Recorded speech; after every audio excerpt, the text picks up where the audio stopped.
ગુજરાત 18 લાઈવમાં આપનું સ્વાગત છે।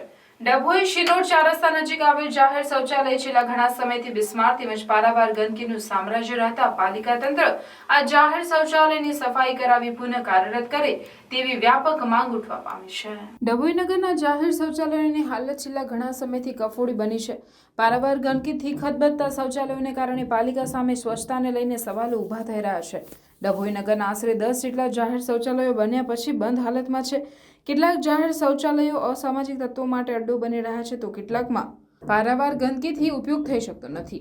તેવામાં ડભોઈથી યાત્રાધામ ચાંદોદ કરનાળી અને શિનોર જતા મુસાફરો માટે શિનોર ચાર રસ્તા નજીક હજારો ખર્ચ કરી જાહેર શૌચાલય બનાવવામાં આવ્યું છે, પણ સમયાંતરે તેની તસદી ન લેવાતા પાલિકા સામે સ્વચ્છતાને લઈ સવાલો ઊભા થયા છે।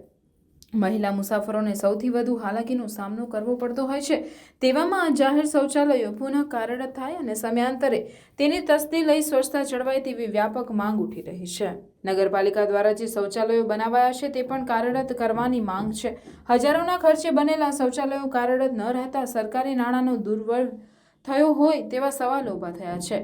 ત્યારે પાલિકા તંત્ર દ્વારા જાહેર જનતા માટે યુદ્ધના ધોરણે જાહેર શૌચાલયો પુનઃ શરૂ કરવા માંગ ઉઠી રહી છે।